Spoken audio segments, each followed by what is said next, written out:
Thank you for applying to Massachusetts American Rescue Plan Act Stabilization Grant Program. We are grateful for your partnership throughout the pandemic. As always, if you have questions or concerns about your application, please reach out to Help Desk support. Step 1. Instructions. After clicking Apply Today, you'll be redirected to the instructions page. Read all the instructions. That will help in getting started with your grant application.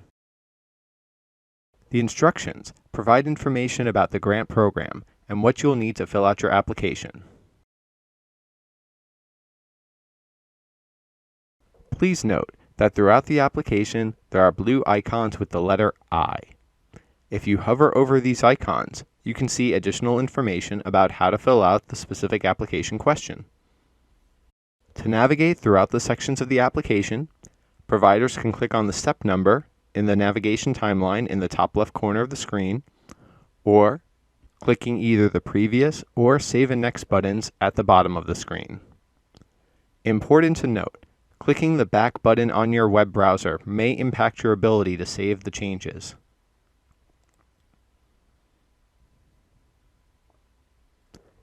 To navigate through the application, applicants should only click Save and Next to save changes and continue, Previous to return to the previous save page, or one of the completed step numbers in the navigation timeline. If you leave your application at any time, you can return to your most recent save step from the EEC ARPA Grants dashboard by scrolling past the application description to click Continue for your application found in the In Progress tab within the My Application section. Step 2. Program information.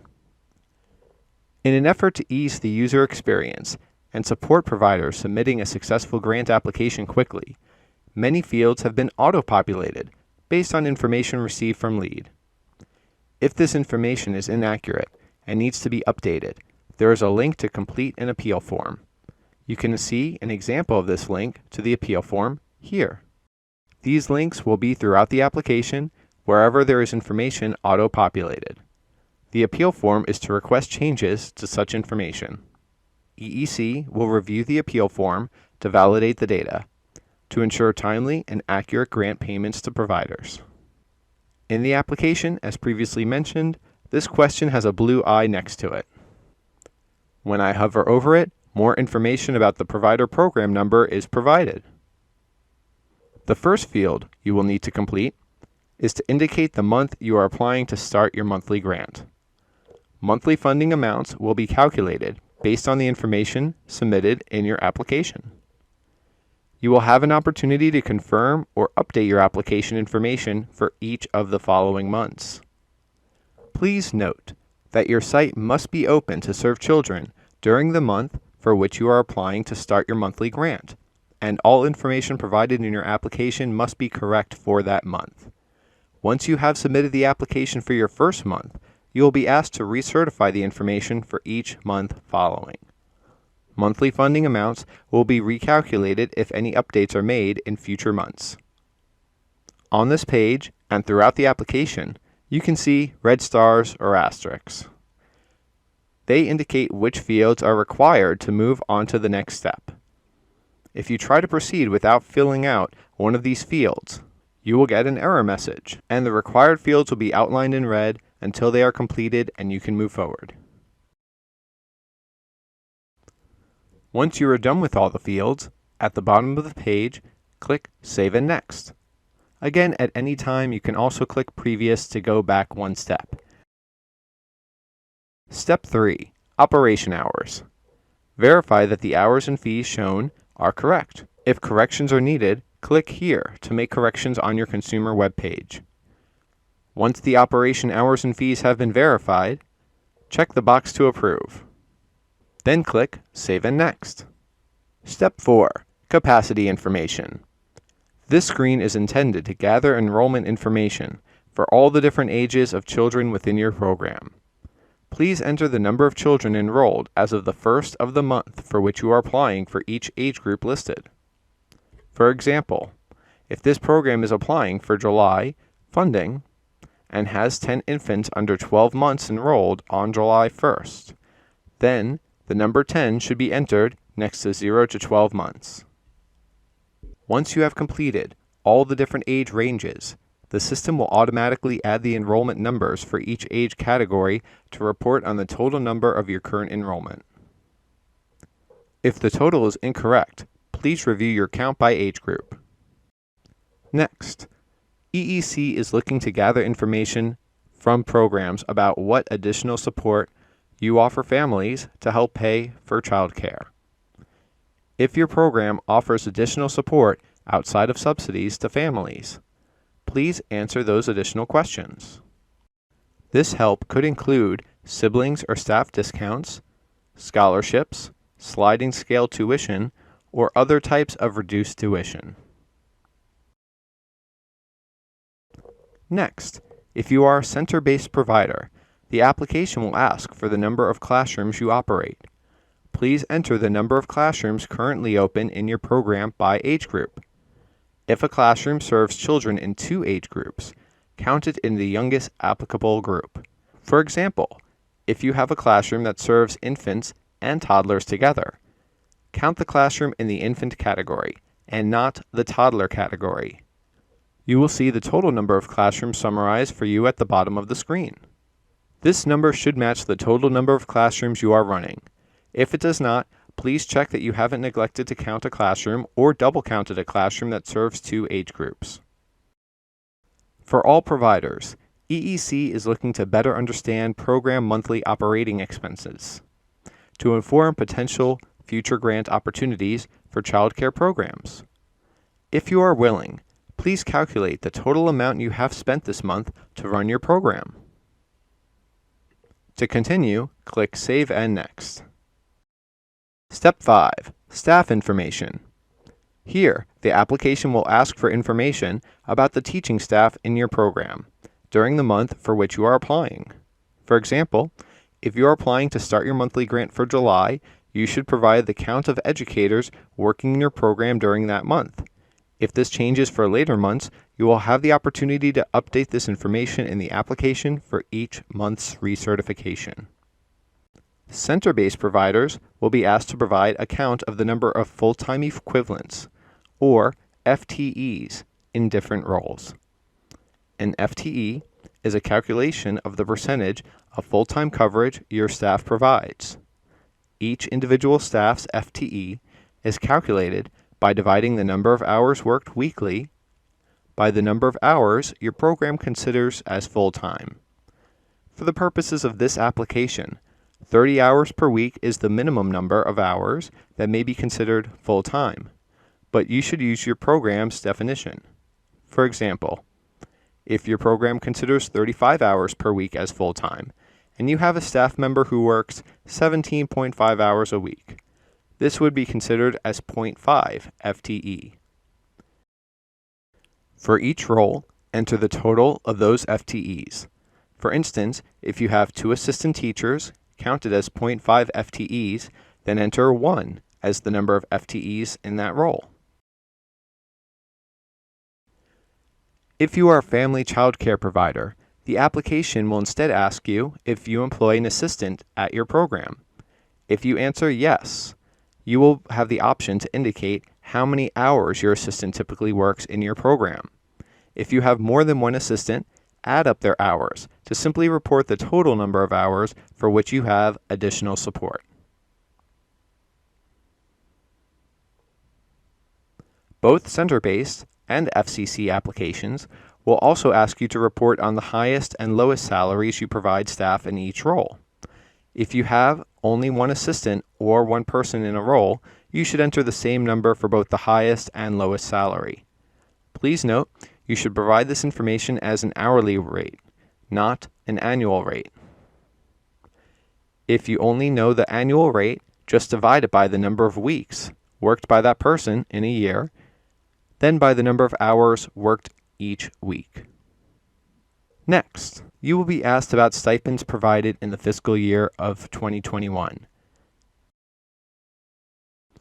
Continue with completing the rest of the staff information. Next, You will also be asked about stipends provided in the fiscal year of 2021. If you did not provide any additional stipends, you may click No and advance. If you click Yes, you will be asked to provide additional details about how much funding you invested in stipends across all your staff, how many staff benefited, and the highest and lowest stipends paid to an individual staff person. All this information will be helpful to EEC in understanding salaries and wages across Massachusetts' EEC system. This data will help to report on how current grants might support compensation and inform future investments made across the system to support Massachusetts' EEC workforce. Finally, the application will ask for you to enter a range for the total compensation of the organization's highest paid employee, most typically the CEO or the highest level executive. If your program is part of an umbrella agency or multi-site company, this salary would be the highest paid individual in the larger agency or company. Please note, if the amount entered is greater than $750,000, you'll need to manually enter the amount.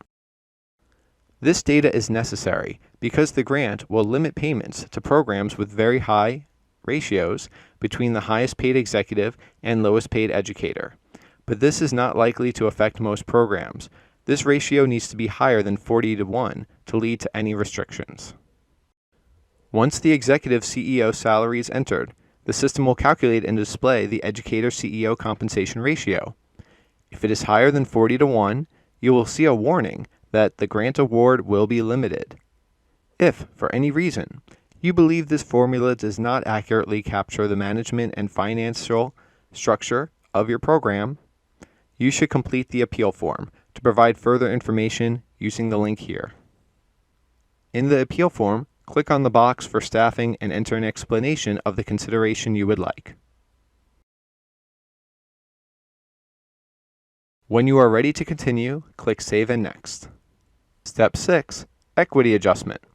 This is only a display. To submit an appeal, click here. To continue, click Save and Next. Step 7, Attestation. This section asks you, the program, to complete an attestation. EEC is federally required to ask all programs applying for stabilization funding to report on what categories of spending each program is intending to support with this funding. As you'll see, the attestation provides you with the options for eligible uses or categories of spending. You may select more than one. After completing this attestation, you'll need to check the certification box. This certifies your intent to only use the funds for these purposes. We are also federally required to collect the additional attestations regarding complying with applicable rules, maintaining staffing levels, and supporting families to the extent possible. Please note, because EEC is currently paying for the parent fees of all subsidized families, this expectation is being met by the state for all programs. After checking the attestation checkbox and reading the federal requirements, you'll need to sign the application with your legal name. By signing the form, you are agreeing to all the attestations above. When you are done, click Save and Next. Step 8, Banking Information. First, answer how you would like to receive your payments. Please note, selecting check by mail instead of EFT, electronic funds transfer, may delay payments due to processing and mailing. Note that the account holder information has been pulled from LEAD. If you need to update the account holder information, you should fill out the appeal form as indicated. Please be sure to enter your complete banking information to ensure timely and accurate payment.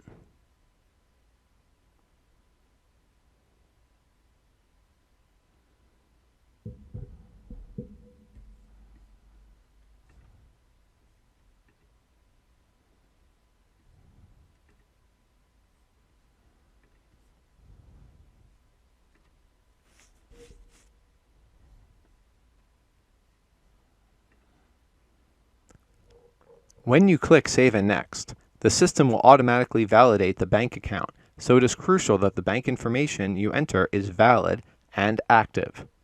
You will be asked to enter the routing number and account number information for your bank account. This is to ensure timely and accurate payments. Step 9. W-9 details. State and federal regulations require EEC to collect W-9 details on the programs who apply for stabilization funding under ARPA. Please enter your taxation details, including any exemptions. Next, you will need to verify your taxpayer address and enter your email address and phone number in the Contact Details section. Next, please enter your Taxpayer Identification Number, or TIN. You will then need to certify that you understand the penalties of perjury.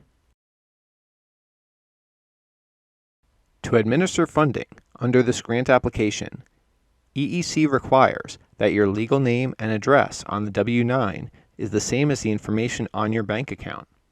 If these documents do not match and the legal names and addresses differ, you will need to check the box. Please note, checking this box will require that you complete an appeal form to clarify the difference in information across these two forms. When you completed this step, click Save and Next. Step 10. Review and Summary. It is important you review all information within each section. If you identify a section that requires an edit or update, please do so by going to the top left portion of the screen and clicking on the section that requires updates. After making any necessary edits, you'll be asked to recertify under the penalties of perjury by checking the box and entering your legal name.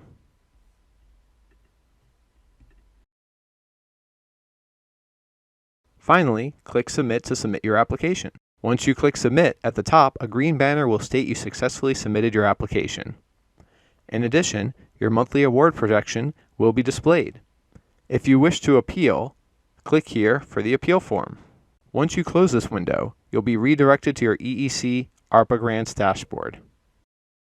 Because the application was just submitted, the dashboard now shows 0 applications are in progress and 1 application is submitted.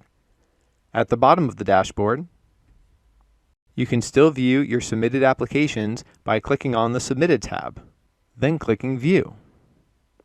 Once the application is approved, a new section will appear below this section called Recertifications. This is where you'll recertify your information monthly so that you can continue to receive allocations. This concludes this module. Thank you.